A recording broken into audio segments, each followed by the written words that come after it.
আলাইকুম। আশা করি সবাই ভালো আছো। আমিও তোমাদের দয়ায় অনেক ভালো আছি।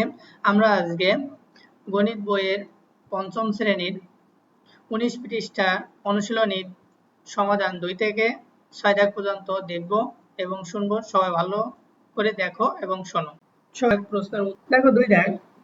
12টি প্লেট এবং 20টি কাপের মূল্য একত্রে 3,920 টাকা। একটি কাপের মূল্য 145 টাকা। একটি প্লেটের মূল্য কত? তাহলে আমরা যদি সরল অনুপাতে করি তাহলে আমরা এইভাবে করব। আর যদি সরল অনুপাতে না করে কথায় লিখে করতে চাও সেটাও তোমাদেরকে দেখানো হবে। তা আগে দেখো আমরা একটু বুঝে নিই আগে অঙ্কটা। এখানে একটি কাপের মূল্য দেওয়া রয়েছে 145 টাকা। তাহলে আমরা 20টি কাপের মূল্য অবশ্যই বের করতে পারবো। 20টি কাপের মূল্য বের করতে গেলে কি করতে হবে? গুণ করতে হবে। তাহলে আমরা গুণ করে যদি 20টি কাপের মূল্য বের করি তাহলে 12টি প্লেট এবং 20টি কাপের মূল্য একত্রে যে টাকা আছে ওখান থেকে 20টি কাপের মূল্য বাদ দিলে অবশ্যই আমরা 12টি প্লেটের মূল্য পেয়ে যাব। তারপরে 12টি প্লেটের মূল্য যে টাকা পাবো তাহলে একটির দাম বের করতে গেলে অবশ্যই ভাগ দিতে হয়। তাই আমরা 12 দিয়ে সেই প্লেটের মূল্যটাকে ভাগ দিব। এখন আসি সরল পদ্ধতিতে কিভাবে অঙ্কটি করা যায়। দেখো 3,920 টাকা সর্বমোট 12টি প্লেট এবং 20টি কাপের মূল্য। তাহলে সেই টাকাটা আমরা আগে প্রথমে লিখে রেখেছি। তবে দেখো অবশ্যই আমি বলছিলাম যে কাপের দামটা বাদ দিতে হবে, সর্বমোট টাকা থেকে কাপের মূল্যটা বাদ দেবো। তো বাদ দেওয়ার জন্য এখানে বিয়োগ চিহ্নটা দিয়ে রেখেছি। আর আমাদের প্রথমে কাজ ছিল হলো এই যে একটি কাপের মূল্য 145 টাকা দেওয়া রয়েছে, 20টি কাপের মূল্য বের করা। তাহলে 20টি কাপের মূল্য যদি বের করতে হয় সেই কাজটাই তো আমাদের প্রথমে। তাহলে দেখো 20টি কাপের মূল্য বের করতে গেলে গুণ দিতে হবে, 145 গুণ 20। এখন এটাই ফার্স্ট ব্র্যাকেট দিয়ে ঘিরে রেখেছি বা প্রথম বন্ধনী দিয়ে রেখেছি, কারণ এটার কাজই প্রথমে। তারপরে হলো দ্বিতীয় বন্ধনী দিছি। এবার দেখো একটির দাম বের করতে গেলে 12টি প্লেট এর মূল্য দেওয়া থাকবে, তাহলে একটির দাম বের করতে গেলে অবশ্যই ভাগ করতে হবে। সেই ভাগের চিহ্নটাই আমরা দিয়ে 12 দিয়ে ভাগটা বসিয়েছি। এখন দেখো আমাদের প্রথমে 3,920 টাকা ছিল, দ্বিতীয় বন্ধনী দিয়ে আমরা সেটা লিখব। বিয়োগ এটা দেখো এটা গুণ করলে হবে 2,900। তাহলে 2,900 সেই সর্বমোট টাকা থেকে 2,900 বাদ দিলে 1,020 টাকা থাকে। এই 1,020 টাকা হলো 12টি প্লেটের মূল্য। এখন 12টি প্লেটের মূল্যকে আমরা যদি ভাগ দিয়ে বের করতে চাই তাহলে হবে একটির দাম বেড়ে যাবে, তাই একটি ভাগ করলে হবে 85 টাকা। এটাই হলো উত্তর একটি। এর বিকল্প পদ্ধতিটা তোমরা দেখো বিকল্প পদ্ধতি। একটি কাপের মূল্য 145 টাকা, তাহলে 20টি কাপের মূল্য 145 গুণ 20 সমান সমান 2,900 টাকা। তাহলে 12টি প্লেটের মূল্য বের করব। 12টি প্লেটের মূল্য বের করতে গেলে সর্বমোট টাকা থেকে 20টি কাপের মূল্য বাদ দিলে আমরা যে টাকাটা পাবো সেটাই হলো 12টি প্লেটের মূল্য। সর্বমোট টাকা হলো 3,920 টাকা বিয়োগ 2,900 টাকা, বিয়োগ দিলে হবে 1,020 টাকা। এখন 1,020 টাকা হলো, এটা হলো 12টি প্লেটের মূল্য। এখন একটি প্লেটের মূল্য বের করতে গেলে অবশ্যই ভাগ দিতে হবে। তাই দেখো একটি প্লেটের মূল্য 1,020 ভাগ 12 টাকা সমান সমান 85 টাকা। এটাই হলো উত্তর। একটি প্লেটের মূল্য 85 টাকা। আশা করি সবাই বুঝতে পেরেছো। একটি মুদি দোকানদার একটি খাতা 18 টাকায়, একটি পেন্সিল 8 টাকায় এবং একটি জ্যামিতিক ত্রিকোণমিতি 25 টাকায় বিক্রি করে। মানে একটা দোকানদার একটি খাতা 18 টাকায়, একটি পেন্সিল 8 টাকায় এবং একটি জ্যামিতি 25 টাকায় বিক্রি করে। তেমন আমরা 4টি খাতা, 8টি পেন্সিল এবং 2টি জ্যামিতিক ত্রিকোণমিতি কেনার সময় 500 টাকা দিলে কত টাকা ফেরত পাবো? তাহলে আমরা কিনছি 4টি খাতা কিনেছি, 8টি পেন্সিল কিনেছি এবং 2টি জ্যামিতি কিনেছি। আর দোকানদারকে 500 টাকা দিয়েছি। এখন হলো আমি এখানে সরল পদ্ধতিতেও করছি, আবার কথায়ও পদ্ধতিতেও অঙ্কটি করেছি।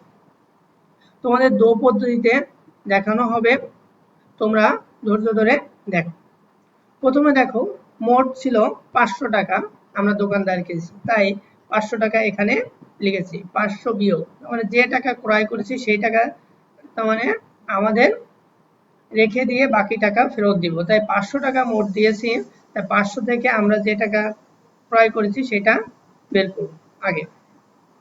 তাহলে প্রথম বন্ধনী, আমরা 18 টাকা দিয়ে প্রথমে খাতা কিনেছি, 4টি খাতা, একটি খাতার দাম 18 টাকা, তাহলে 18 গুণ 4, তাহলে 4টি খাতার দাম পেয়ে যাব। তারপর দেখো 8টি পেন্সিল কিনেছি, একটি পেন্সিলের দাম 8 টাকা, তাহলে 8 গুণ 8, মানে 8টির সাথে 8 গুণ করলে আমরা 8টা পেন্সিলের দাম পেয়ে যাব। তাও যেহেতু এখানে সবগুলো ক্রয় করেছি, তাই আমরা যোগ চিহ্নটা দিয়েছি একটার পর। যেহেতু খাতা কিনেছি, খাতার সাথে তারপরে হলো পেন্সিলের যোগ হবে, তারপরে হলো জ্যামিতি যোগ করেছি। তাহলে দেখো যোগ, এবার দেখো জ্যামিতির দাম 25 টাকা করে, তাহলে 2টা কিনছি, তাহলে 25 গুণ 2, তাহলে 25 দুগুণে যেটা হবে 50, এই সেই 50 লিখেছি। তারপরে দেখো এখানে গুণের কাজ যেহেতু আমরা আগেই সরল করে আসি, আমরা সরলের নিয়ম তো জানি, কেউ না জানলে উপরের ভিডিওগুলো দেখে আসবেন ইনশাল্লাহ, তাহলে পারবেন। তাহলে 500 বিয়োগ, গুণ করলে 18-র সাথে 4 গুণ করলে হবে 72, 72 লিখেছি, যোগ 64, 8 64 যোগ 25 গুণ 2, তাহলে 25 দুগুণে 50, এই 50 লিখেছি। তাহলে 500 বিয়োগ 186, তাহলে বিয়োগ করলে হবে 315 14, 314, তাই উত্তর হবে 314। এবার বিকল্প পদ্ধতিতে আমরা লিখিত আকারে উত্তরটি দেখি। দেখো কথায় নিয়মে একটি খাতার দাম 18 টাকা, অতএব 4টি খাতার দাম, তাহলে 4টি খাতার দাম বের করতে গেলে অবশ্যই গুণ দিতে হবে, 18 গুণ 4 সমান সমান 72 টাকা। আবার দেখো একটি পেন্সিলের দাম দেওয়া হচ্ছে 8 টাকা, তাহলে বের করতে হবে আমাদের 8টি পেন্সিলের দাম, তাহলে 8টি পেন্সিলের দাম বের করতে হলে 8 দিয়ে গুণ দিতে হবে, তাহলে এভাবে 8টি পেন্সিলের দাম 8 গুণ 8, মানে একটি পেন্সিলের দাম যদি 8 টাকা হয়, 8টি পেন্সিলের দাম আর এটা 64 টাকা। আবার দেখো একটি জ্যামিতিক ত্রিকোণমিতির দাম হলো 25 টাকা, তাহলে কিনছে হলো 2টি, তাহলে 2টি জ্যামিতিক ত্রিকোণমিতির দাম 25 গুণ 2 টাকা, তাহলে হবে 50 টাকা। তাহলে আমরা এবার যে যে জিনিস ক্রয় করেছে বা কিনছে সেই জিনিসগুলো টাকাগুলো সব যোগ করব। তাহলে দেখো আমরা এইভাবে লিখতে পারি, 4টি খাতা, 8টি পেন্সিল ও 2টি জ্যামিতিকের দাম 72 যোগ 64 যোগ 50 সমান সমান 186 টাকা, মানে সব মিলে সে কিনছে হলো 186 টাকার পণ্য। তাহলে সে দোকানদারকে দিয়েছিল 500 টাকা, তাহলে 500 টাকা থেকে আমি যে টাকা ক্রয় করেছি সেই টাকা দোকানদার রেখে বাকি টাকা তো দোকানদার ফেরত দিবে। তাই দেখো লিখছি, মোদি দোকানদারকে দিল 500 টাকা, মোট কেনাকাটা করলো 186 টাকা। তাহলে দোকানদার দেখো বিয়োগ করলে হবে, দোকানদার ফেরত দিল 314 টাকা, তাহলে উত্তর হবে 314 টাকা। এই ছিল অঙ্কটি, আশা করি সবাই খাতায় উঠিয়ে নিয়েছো। জাহিদুল হাসান বাজার থেকে 40 কেজি চাল, 265 টাকা সয়াবিন তেল এবং 588 টাকার মাছ কিনলেন। প্রতি কেজি চালের মূল্য 38 টাকা, তিনি দোকানদারকে 3000 টাকা দিলেন, দোকানদার তাকে কত টাকা ফেরত দেবেন? ঠিক 3 দাগ অঙ্কটির মতো 4 দাগ। তা এখানে আমাদের খালি একটা দামই বের করতে হবে, সেটা হলো চালের দাম। সে 1 কেজি চালের দাম 38 টাকা, সে চাল কিনেছে 40 কেজি, এটাই বের করতে হবে গুণ দিয়ে, আর বাকিগুলো সবই মানে যে টাকা কিনছে সেই টাকাই দেওয়াই আছে। অঙ্কটি আমরা দুই ভাবে করব, একটা হলো সরল পদ্ধতিতে আর একটা হলো লিখিত আকারে বা কথায়।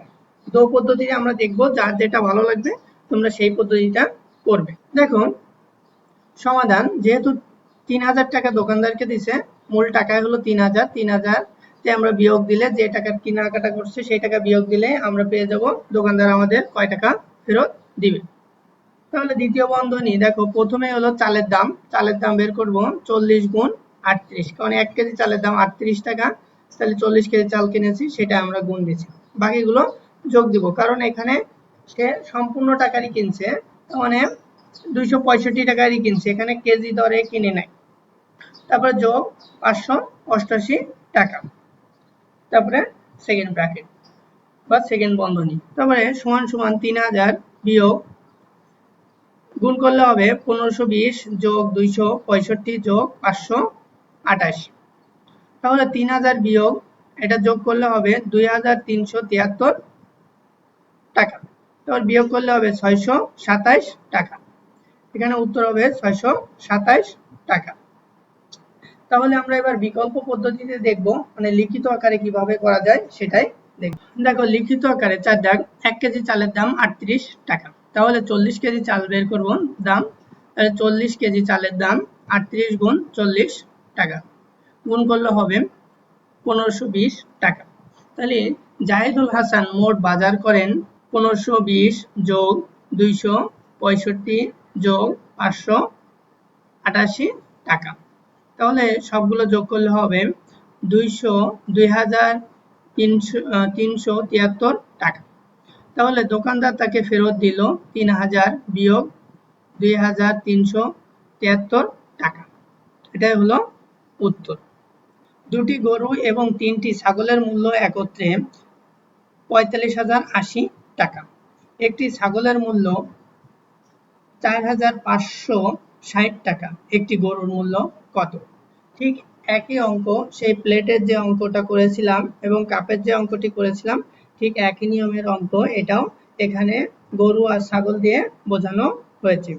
আমরা এটাও দুটি পদ্ধতিতে করব, সরল পদ্ধতি এবং কথায় দো পদ্ধতিতে অঙ্কটি শিখব। এখানে যেহেতু 3টি ছাগলের মূল্য আর 2টি গরুর মূল্য একত্রে দেওয়া রয়েছে 45,080 টাকা, তাহলে এখানে ছাগলের মূল্য দেওয়া রয়েছে, একটি ছাগলের মূল্য 4,500, 3টি ছাগলের মূল্য আগে বের করে নিব। তাহলে 2টি গরুর মূল্য থাকবে, 2টি গরুর মূল্যকে আমরা মানে সেই টাকা দিয়ে ভাগ দিলে একটি গরুর মূল্য পেয়ে যাব।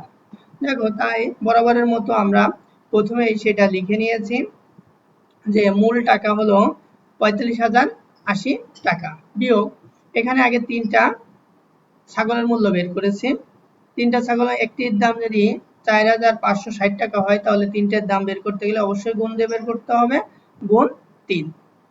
প্রথম বন্ধনী দিয়ে ঘিরে রেখেছি, তারপর দ্বিতীয় বন্ধনী ভাগ 2, এই 2টা এসেছে, যেহেতু 2টি গরুর মূল্য বের হওয়ার পরে আমরা সেই 2টি গরুর মূল্যটাকে 2 দিয়ে ভাগ দিলে আমরা একটি গরুর মূল্য পেয়ে যাব, তাই এখানে 2 দিয়ে ভাগ দিয়েছি। তাহলে এবার দেখো সরলটি করেছি, তাহলে দেখো 45,080 বিয়োগ এখানে গুণ করলে হবে 13,680 টাকা, এবার বিয়োগ দিলে তোমার 2টি গরুর মূল্য পেয়ে যাব, 2টি গরুর মূল্য হলো 31,400 টাকা। তাহলে যেহেতু 2টি গরুর মূল্য 31,400, তাহলে একটির দাম বের করতে গেলে অবশ্যই ভাগ দিতে হবে, তাহলে ভাগ দিলে হবে 15,000, তাহলে উত্তর হবে 15,700 টাকা একটি গরুর দাম। আমরা এবার বিকল্প পদ্ধতিটি দেখব, তাহলে কথায় লেখা, যার যেভাবে ভালো লাগে তোমরা সেভাবে অঙ্কটি সমাধান করবে। দেখো, একটি ছাগলের দাম 4,560 টাকা, তাহলে 3টি ছাগলের দাম আমাদের বের করে নিতে হবে, তাহলে 3টি ছাগলের দাম 4,560 গুণ 3 টাকা, তাহলে গুণ করলে অবশ্যই বের হয়ে যাবে 13,680 টাকা। তাহলে এটা হলো 3টি ছাগলের দাম। আমাদের প্রশ্নে ছিল 2টি গরু এবং 3টি ছাগলের দাম একত্রে দেওয়া ছিল 45,080 টাকা, তাহলে আমরা এখান থেকে যদি 3টি ছাগলের দাম বাদ দিই, তাহলে আমাদের 2টি গরুর দাম থাকবে। তাহলে দেখো, আমরা সেটাই করেছি, এখানে বিয়োগ করে 2টি গরুর দাম পেয়েছি।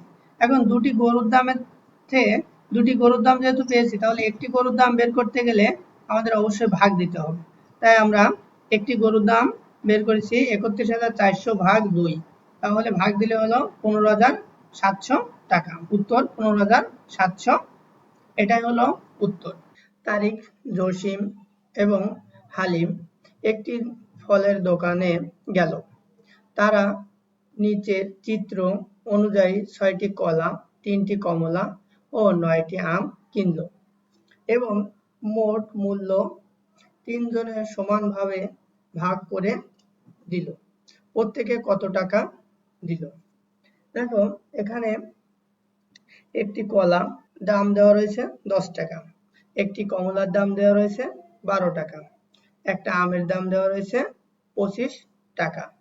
তাহলে তারা 6টি কলা কিনছে, 3টি কমলা কিনছে, 9টি আম কিনছে। তাহলে একটা কলার সাথে যদি আমি 6 গুণ দিই তাহলে 6টা কলার দাম অবশ্যই পেয়ে যাব। এবং একটি কমলার সাথে 3 গুণ দিলে 3টা কমলার দাম পেয়ে যাব। এবং 9 টাকা আমের দাম হলে একটার দাম যদি 25 টাকা হয়, 9টি আমের দাম বের করতে গেলে 25 সাথে 9 গুণ দিলে আমরা 9টি আমের দাম পেয়ে যাব। তাহলে দেখো এখানে আমরা সমাধানটি কিভাবে করেছি। দেখো প্রথমে সবগুলো আমরা গুণ দিয়েছি, 10 এর সাথে 6 গুণ দিয়েছি, যেহেতু 10 টাকা একটার দাম আর 6টি কিনেছে তাহলে এটা গুণ দিয়েছি, তারপরে যোগ 12 গুণ 3 মানে একটার দাম 12 টাকা, তার 3টা কিনেছি, সেই 3 এর সাথে গুণ দিয়েছি। তারপরে 25 টাকা হলো একটির দাম, 9 তার সাথে গুণ দিয়েছি কারণ 9টা কিনেছি তাই। এবার 3 জনের মাধ্যমে সমানভাবে ভাগ করে দিতে হবে, তাই 3 দিয়ে ভাগ দিয়েছি। আশা করি তোমরা এটুকু সবাই বুঝতে পেরেছো। এখন আমরা দ্বিতীয় লাইনে যাব, সরল করা।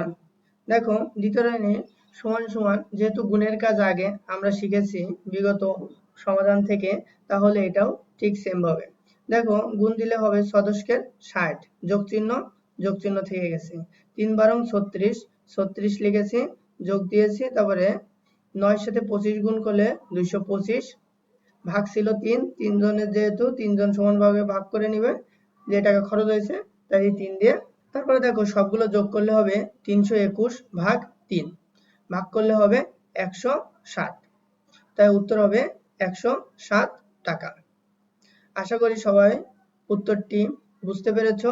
তোমরা এভাবেও করতে পারো, আবার আলাদা পদ্ধতি আছে সেটাও দেখো। দেখো এখানে একটি কলার দাম 10 টাকা, তাহলে 6টি কলার দাম, তাহলে 10 গুণ 6 সমান 60 টাকা। কলার দামটা বের করে নিলাম। তাহলে দেখো একটি কমলার দাম 12 টাকা, তাহলে 3টি কমলার দাম আমরা 12 গুণ 3 সমান 36 টাকা। তাহলে আমরা কলার দাম, তারপরে কমলার দাম, এবার হলো আমরা আমের দাম বের করব। দেখো এখানে একটি আমের দাম 25 টাকা, তাহলে 9টি আমের দাম 25 গুণ 9 সমান 225 টাকা। তাহলে 3 জনে সমান করে ভাগ করে দিব, 3 জনে সব মিলে কয় টাকার মানে ক্রয় করেছে ফল। দেখো ফল ক্রয় করে, তাহলে প্রথমে কলা কিনছিল 60 টাকা যোগ 36 টাকা যোগ 225 টাকা, তাহলে যোগ করলে হবে 321 টাকা। তাহলে 3 জনে ভাগ করে দিয়েছে তাই হবে, তাহলে একজনেরটা বের করতে গেলে অবশ্যই ভাগ করে বের করতে হবে। একজনে টাকা দেয় 321 ভাগ 3 টাকা সমান 107 টাকা, তাহলে উত্তর হবে 107 টাকা। প্রত্যেক জনে দেয় 107 টাকা করে। আশা করি সবাই অঙ্কটি বুঝেছো। সবাই ভালো থাকো, সুস্থ থাকো, আল্লাহ হাফেজ।